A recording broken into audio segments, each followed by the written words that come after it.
Bom, queridos, muito boa noite, bom dia ou boa tarde, dependendo do horário que você estiver ouvindo esse podcast. Essa é o resumo da nossa terceira lição dessa última edição do Programa de Educação Cristã. Lembrando que nesse ano de 2021 nós tivemos 2 edições, né?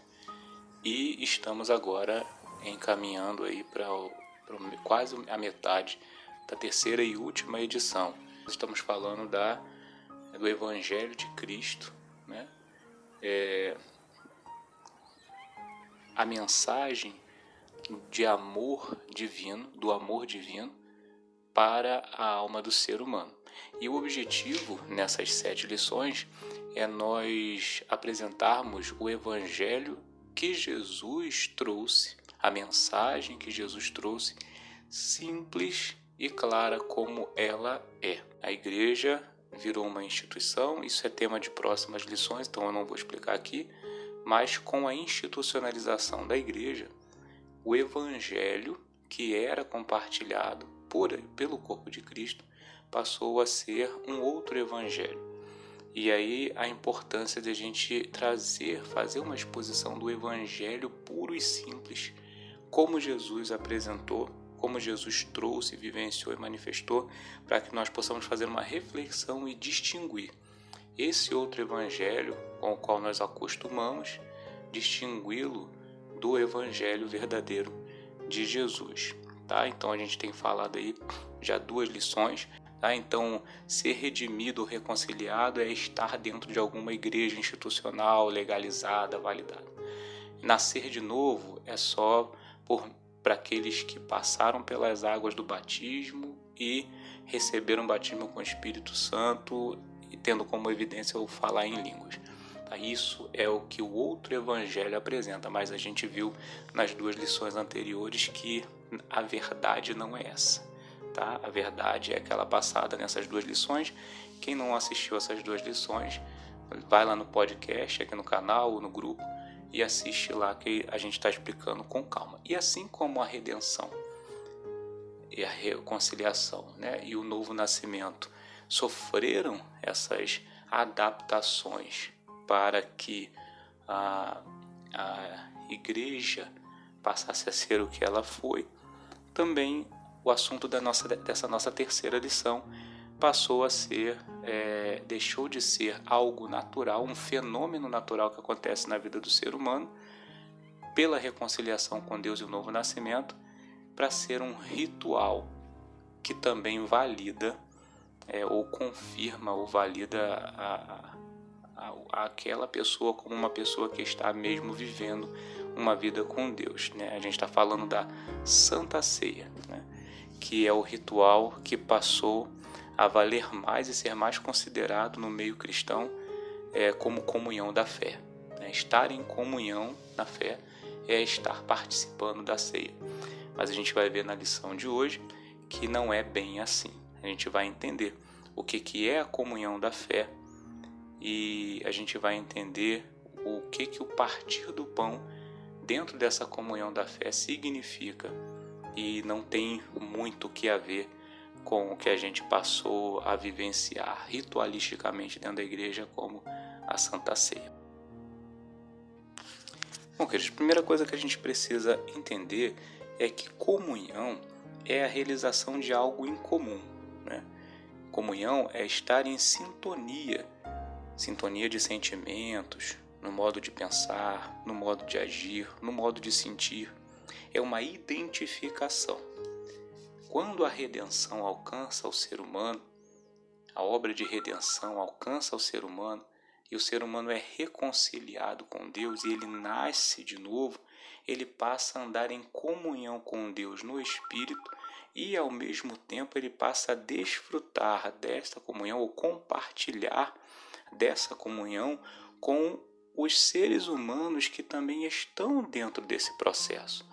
Né? Há uma comunhão, há uma sintonia, uma identificação. E eu lembro bem daquele texto, né? Eu não vou citar a referência agora, mas o Espírito Santo testifica com o nosso espírito que nós somos filhos de Deus, ou que nós somos de Deus. Então há um testemunho interior, uma identificação. E essa identificação, ela pode ter várias motivações. No caso de quem é alcançado pelo plano de redenção, é reconciliado com Deus e nasce de novo, essa comunhão, essa sintonia de algo em comum, a sintonia, a harmonia no modo de pensar, de agir, essa identificação é motivada pela fé. Essa fé que é dada na redenção, na reconciliação e no novo nascimento. A fé na mensagem que Jesus trouxe, a fé nessa obra, né, nessa atitude de Deus de se aproximar e reconciliar a cada um de nós com Ele mesmo por meio de Jesus, dos seus ensinamentos, dos seus atos, da sua entrega e da partilha do seu Espírito conosco por meio dessa fé. Então, essa fé é a motivação da comunhão daqueles que são redimidos, reconciliados e nascem de novo, da água e do Espírito. Tá? Essa fé, ela é citada, por exemplo, em Hebreus, no capítulo de número 11, versículo de número 1. É a certeza das coisas que se esperam, a convicção daquilo que não se vê. É muito mais do que uma crença, é uma convicção, né? A convicção de que eu sou redimido, não há mais cédula contra mim. É aquela convicção que eu sou reconciliado, que agora eu tenho comunhão com Deus, eu tenho acesso, Deus habita em mim e eu estou em Deus. E nada pode me separar desse amor dele que foi expresso até a última gota de sangue com a entrega de Jesus e a sua ressurreição poderosa e o seu Espírito que ele passou a dividir comigo quando eu criei, quando eu fui alcançado pelo seu grande amor, pela sua grande graça. Então essa convicção me faz caminhar em segurança, em certeza.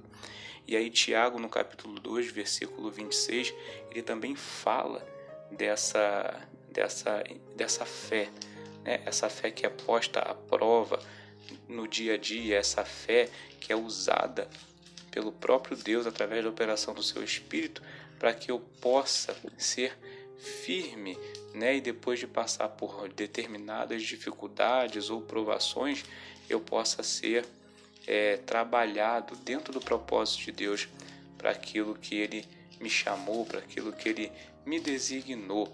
Tá? Tiago fala isso na sua epístola, no capítulo número 2, versículos número 26, quando ele diz: porque assim como o corpo sem espírito está morto, assim a fé sem obras ela é morta. Então essa convicção me leva a uma prática de vida, ela começa dentro de mim e ela é manifesta do lado de fora naturalmente. É o Espírito que faz isso comigo. Paulo também, escrevendo aos Efésios, fala sobre essa fé que agora passa a ser o grande fator motivador da comunhão dos irmãos, da comunhão daqueles que foram redimidos, daqueles que foram reconciliados com Deus. Efésios capítulo de número 1, versículo de número 13, Paulo diz o seguinte: em quem também vós estáis, depois que ouvistes a palavra da verdade, o evangelho da vossa salvação, tendo nele também crido, fostes selados com o Espírito Santo da promessa. Essa promessa de que Ele estaria conosco todos os dias até a consumação do século. Nós não estaríamos órfãos, mas nós estaríamos sempre com o Consolador, sempre em conexão com o próprio Deus, dentro da nossa vivência. Paulo, escrevendo em 2 Coríntios, no capítulo 5, do 14 ao 21, também fala sobre o ministério da reconciliação. Isso é por meio dessa fé, a fé na obra de Jesus, a fé na mensagem de Jesus, a fé na vida de Jesus, a fé no propósito de Jesus, na vontade de Deus manifesta na vida dele, revelada em nós pelo Espírito de Deus que foi entregue pela obra de Jesus no Evangelho, o qual nós cremos, que é a mensagem que ele trouxe. João, no Evangelho de João, capítulo 14, versículo 23, também fala: aquele que me ama guardará a minha palavra. Essa mensagem, essa graça, essa bênção, essa salvação, essa redenção, essa reconciliação, esse amor aquele que me aguardará a minha palavra, e o Pai o amará, e viremos para ele e faremos nele morada. Então essa é a fé que a gente vivencia, uma comunhão, a gente se identifica, a gente entra em sintonia, realiza. Essa é a comunhão da fé, a comunhão dos santos, aqueles que são chamados pela mensagem de Jesus a se reconciliarem com Deus e receberem o grande amor, a grande graça, a misericórdia, a salvação, a reconciliação, a plenitude de vida dele. Tá? Então a comunhão da fé em Cristo se dá sobretudo na sublimação do diálogo. Por quê? Porque a comunicação, a mentalidade, a maneira de pensar, de falar, de agir do ser humano agora é totalmente influenciada pelo Espírito de Deus, o mesmo Espírito de Cristo, que é o Espírito Santo, que é o que manifesta a palavra, a palavra que é o próprio Jesus, a vida de Jesus, a vida de Deus em nós. Tá? E Paulo, escrevendo aos Romanos, fala dessa sublimação de diálogo, dessa transformação que eleva a expressão do ser humano de uma expressão simplesmente carnal, natural, egoísta, egocêntrica, emocionalmente deturpada, psiquicamente influenciada pelo mal, transforma, ela sublima, ela sai dessa forma de manifestação, ela passa a se manifestar de uma forma mais elevada. É o que Paulo chama na Epístola aos Romanos de metanoia, né? Ou essa transformação de dentro do ser que acaba se expressando lá de fora. Romanos capítulo 12, versículos 1 e 2, Paulo fala sobre isso. Rogo-vos, pois, irmãos, pela compaixão de Deus, que apresenteis os vossos corpos como sacrifício vivo e santo e agradável ao Senhor, porque esse é o vosso culto racional, e não vos conformeis com esse mundo, com esse estilo de vida, com esse nível humano, com esse nível egoísta, egocêntrico, influenciado pelo mal, emocionalmente doentio, emocionalmente deturpado. Não vos conformeis, mas transformai-vos pela renovação do vosso entendimento, para que experimenteis qual seja a boa, perfeita e agradável vontade de Deus. Paulo também, escrevendo na primeira epístola aos Coríntios, no capítulo 14, versículo 26, também fala dessa transformação. Né? E no Evangelho de João, no capítulo 4, versículos do 1 ao 30, também Jesus, conversando com a mulher samaritana, ele explica essa obra que estaria acontecendo, né? Quando ele fala com a mulher samaritana que Deus é Espírito, e importa que os seus adoradores o adorem em espírito e em verdade. Por quê? Porque ela estava muito preocupada com a forma certa de estar em comunhão com Deus, né? De andar nessa comunhão da fé. Para os samaritanos, a comunhão da fé se dava no templo. Para aqueles que estavam seguindo Jesus, a comunhão da fé se dava nos montes, porque era onde eles iam seguindo. E ela fica com aquela dúvida ritualística, religiosa. E então Jesus eleva ela numa conversa, num diálogo mais sublime e mostra o que na realidade é a comunhão da fé. Não é nem no templo, nem no monte. É em espírito e em verdade, ou seja, onde quer que seja, com sinceridade, com verdade, com certeza. Nem o templo, nem o monte são nada. A presença, a comunhão, a fé, isso sim é a essência e é o mais importante. Tá? Então a sublimação do diálogo, ou essa elevação da expressão do ser humano que anda agora na comunhão da fé, ela não está nos locais, né?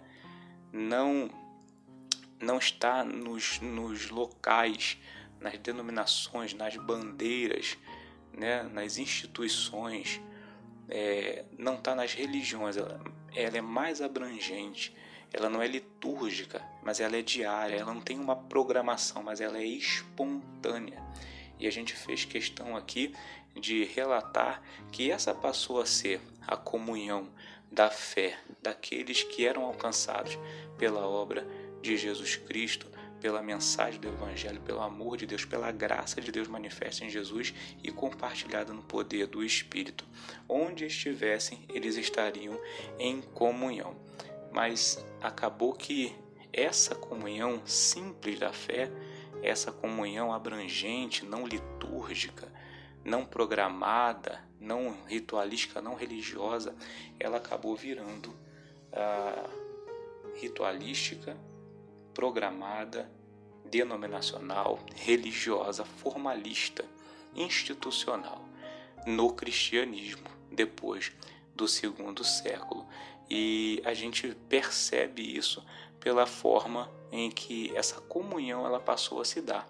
Tá? No começo, os discípulos eles acabaram mantendo uma comunhão no templo, mas eles tinham essa prática do partir do pão e da expressão dos ensinamentos de Jesus.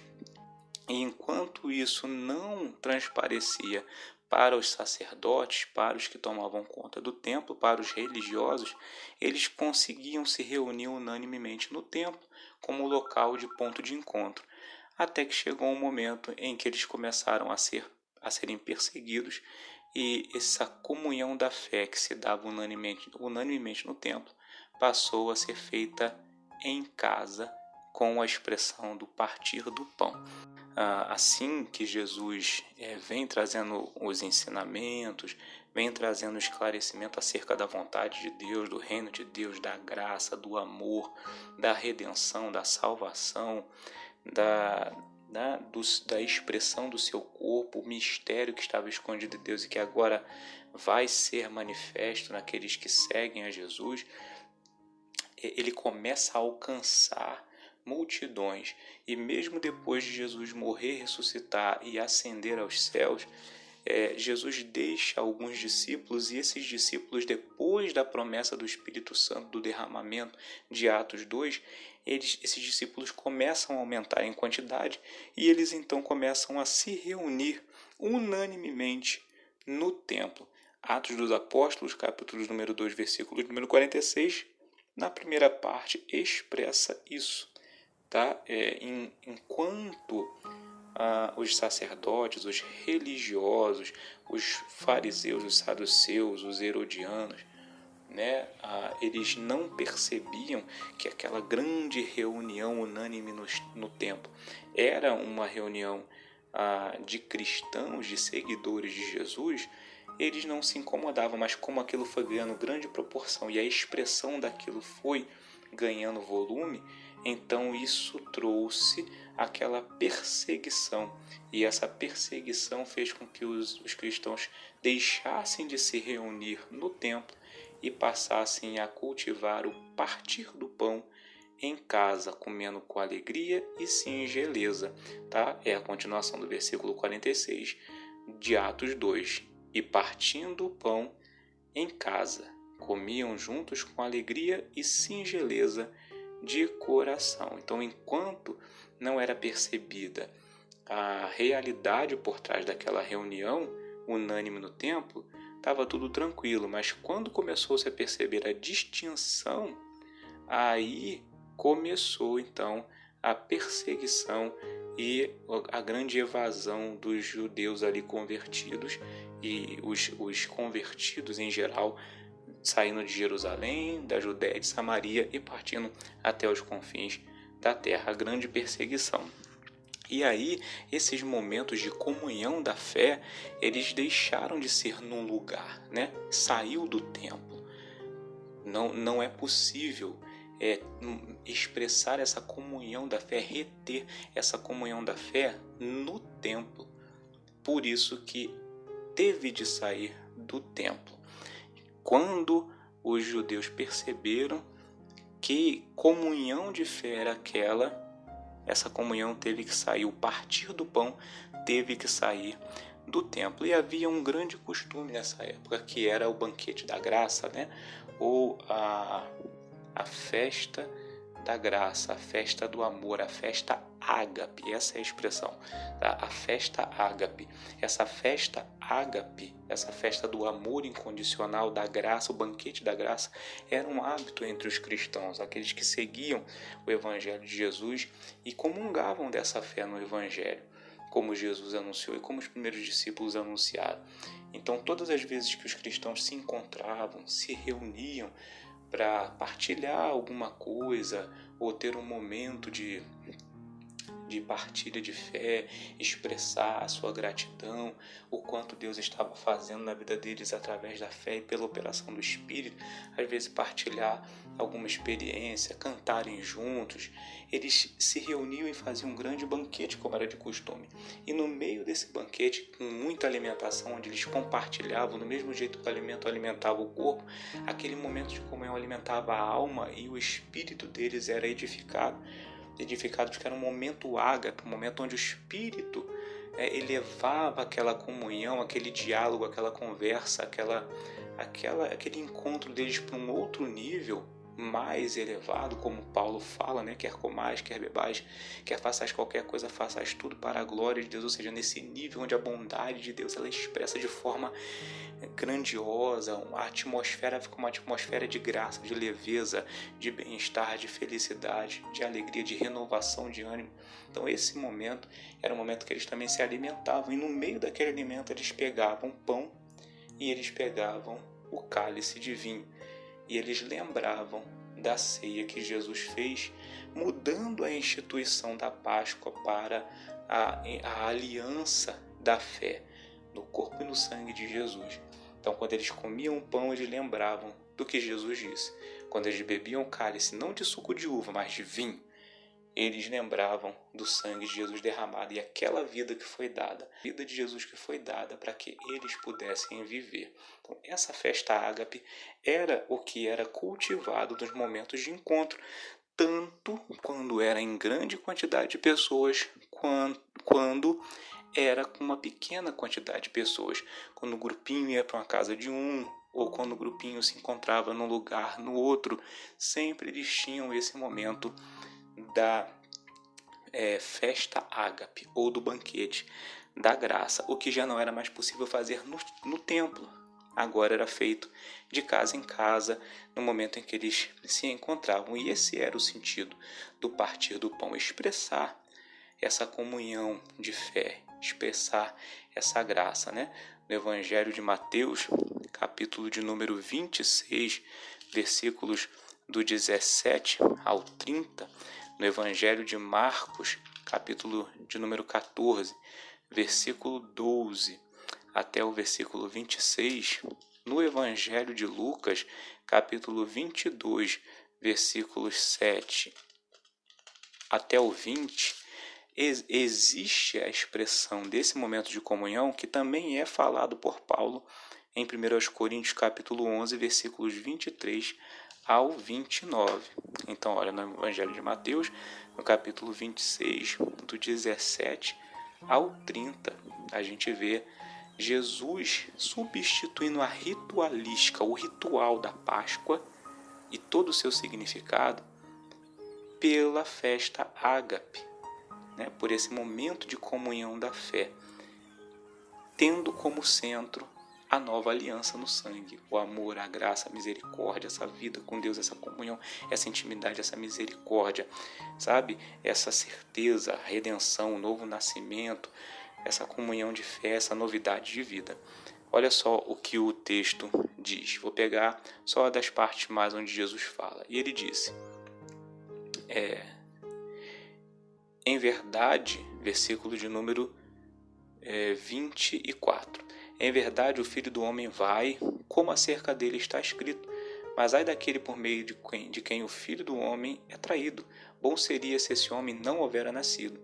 E respondendo Judas, o que traía, disse, porventura sou eu, Rabi? E ele disse, tu o disseste. Versículo 26. E enquanto comiam, Jesus tomou o pão e, abençoando-o, partiu e o deu aos seus discípulos e disse, tomai, comei, isto é o meu corpo. Ou seja, ele estava compartilhando um alimento e ao mesmo tempo ele estava expressando, através dessa simbologia, algo que estava por trás disso, que era o próprio corpo dele que estava sendo entregue. Ele estava entregando o seu corpo para ser morto, e através dessa morte dele e a sua ressurreição, ele pudesse também trazer esse favor para a vida de todo aquele que cresce. Então ele não estava compartilhando só um alimento. Olha, aqui fisicamente eu estou compartilhando um alimento, mas num nível mais elevado eu estou compartilhando a minha própria vida. E tomando o cálice, versículo 27, tendo dado graças, deu-lhe, dizendo, bebei dele todos, porque isto é o meu sangue, o sangue do Novo Testamento, que é derramado por muitos para a remissão dos pecados. E digo-vos que desde agora não beberei deste fruto da vide, até que naquele dia eu beba de novo convosco no reino do meu Pai. E aí eles cantaram hinos e depois saíram para o Monte das Oliveiras. Ou seja, quando Jesus dá os elementos que ele deu naquele momento, ele estava expressando algo mais elevado. Lembra que a gente falou sobre símbolos e arquétipos? Jesus estava trazendo um comunicado num nível mais elevado para eles. E assim como ele estava compartilhando o alimento simbolizado no pão e no vinho, ele estava compartilhando a sua própria vida com aqueles que estavam junto com ele, comungando dessa fé. E assim ele estava não só renovando, mas ele estava trazendo um grande significado definitivo para o que devia ser a Páscoa dos judeus, mas não era, porque virou uma instituição religiosa e um ritual tradicionalista lá do povo, que só não passava mais de um encontro da participação de determinados elementos, uma lembrança de uma história, mas que não modificava em nada a vida deles. O ódio, a inimizade, a vingança, a falsidade, a hipocrisia continuava reinando. Jesus modifica tudo isso. E a gente vê essa expressão no Evangelho de Mateus, no Evangelho de Marcos, no Evangelho de Lucas e também em 1 Coríntios, que é um texto bem conhecido de nós, versículo 23 ao 29, a gente vê Paulo falando a mesma coisa. O que eu recebi do Senhor, isso eu vos ensinei, que o Senhor Jesus, na noite que foi traído, tomou o pão e, tendo dado graça, partiu e disse: tomai e comei dele todos, tomai e comei, esse é meu corpo que é partido por vós. Depois, semelhantemente, ele tomou o cálice e, tendo dado graça, partiu e disse: tomai e bebei, este é o cálice do meu sangue, o sangue da nova e eterna aliança, que é derramado para a remissão de pecados de muitos. E a gente vê Paulo ali trazendo com esses elementos que estavam junto com os demais alimentos da mesa do banquete da graça, da festa ágape. Paulo está expressando a mesma coisa, o sentido por trás daquela comunhão, que não era só naquele momento em que eles estavam se encontrando, era em qualquer instante que eles estivessem, onde eles estivessem, na quantidade que estivessem. Não tem 4 paredes limitando, não tem um horário definido delimitando, não tem uma programação. A comunhão, a vivência é diária, é espontânea, e em todos os momentos em que os que comungam dessa fé se encontram e vivenciam, experienciam juntos, eles compartilham vida, alimento. E todo o alimento passa a ser essa expressão da grande ceia ou do grande alimento da comunhão da fé, o partir do pão. O partir do pão, não do pão físico, o partir do pão espiritual, o pão vivo que desceu do céu. Sempre que nós nos encontramos, na quantidade que for, no lugar onde for, na situação que for, nós compartilhamos, nós partimos o pão. Ou seja, nós compartilhamos a vida. A nossa própria vida é partilha dessa vida. Eu compartilho a vida de Deus em mim com o outro e o outro em mim. Tem até uma expressão muito interessante no budismo, que é o tal do Namastê. Namastê é: o Deus em mim saúda o Deus em você. É mais ou menos aqui a situação, a comunhão da fé. O partir do pão é isso. É isso que é o partir do pão. Mas aí o que aconteceu? Aconteceu que isso virou novamente um costume, concentraram-se nos elementos e aí começou-se a voltar à prática ritualística. Os encontros passaram a contar com aquela programação e os irmãos já começaram a perder o sentido e o propósito daquela comunhão de fé, a ponto de isso afetar não só a prática do dia a dia, mas o próprio momento em que eles se reuniam para poder fazer a festa ágape ou a Santa Ceia. Os irmãos chegavam primeiro, começavam a comer e não deixavam nada de sobra para os irmãos que chegavam depois, e não tinha mais o que comer nem o que beber.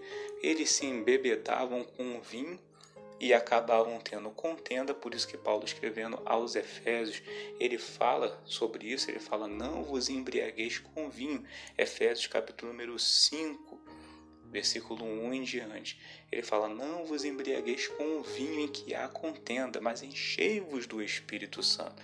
Ali Paulo já estava passando com a comunidade de Éfeso um problema que aconteceu em Corinto e estava acontecendo em todas as comunidades.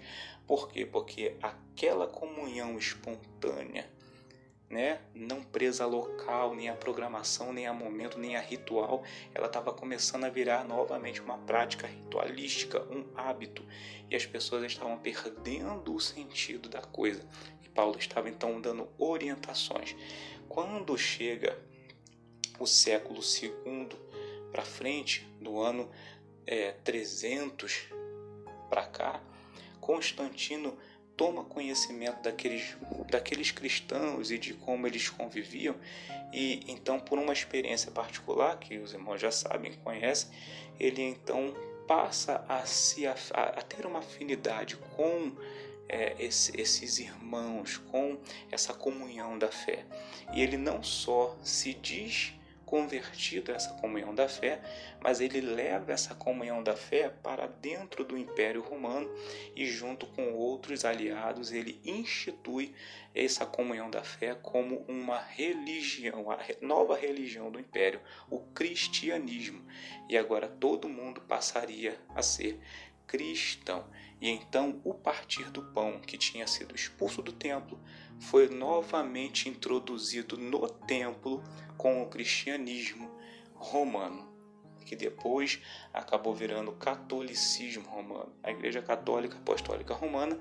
E aí houve a Reforma Protestante, o movimento evangélico, depois o movimento pentecostal, depois o movimento neopentecostal, e o que não faltam aí é novos movimentos denominados cristãos ou dentro do cristianismo, que não fazem mais nada a não ser conservar práticas ritualísticas, templárias, locais, que na maioria das vezes perdem todo o sentido da comunhão da fé.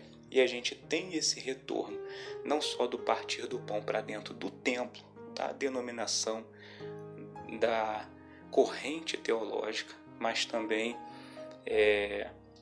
toda a prática religiosa prevalecendo sobre uma vida realmente de comunhão de fé, de expressão de graça, de banquete de graça, de festa ágape. E aí tem um pequeno texto que eu queria compartilhar com cada um de vocês aqui para encerrar essa nossa terceira lição, que desmitifica o partir do pão ou a comunhão da fé como santa ceia, um ritual que é praticado 1 ou 2 vezes por semana, 1 vez por mês, 1 vez por ano, com todo um ritualzinho de como começa, dos elementos, a questão da transubstanciação, que o pão que serve é o corpo de Cristo, que o cálice de suco de uva que serve é o sangue de Jesus, e se cria toda uma mística religiosa em cima dos elementos, em cima do ritual. Isso acaba sendo definido como um momento de comunhão da fé, ou começou como Eucaristia e depois virou Santa Ceia, virou um momento de comunhão de fé. E aí se prende somente aquele momento, e naquele momento se repensa sobre os pecados, naquele momento se pede perdão, se confessa pecado, naquele momento se participa e tem todo um preparo, uma questão de permissão ou não para participar desse momento. E a gente vê que no sentido mesmo real do Evangelho não tem nada a ver com isso. Isso é só essa nova forma de comungar da fé do 2º século para cá, é só o formato, a formatação religiosa, da expressão de comunhão da instituição chamada igreja e da religião chamada cristianismo. Olha só o texto que eu escrevi. O culto litúrgico e a congregação templária deveriam ser uma opção e não uma imposição, uma vez que a imposição da liturgia templária, ou seja, do ritual do culto no templo, nada tem que ver com o Evangelho de Cristo e com a comunhão do seu corpo. Esta prática ou hábito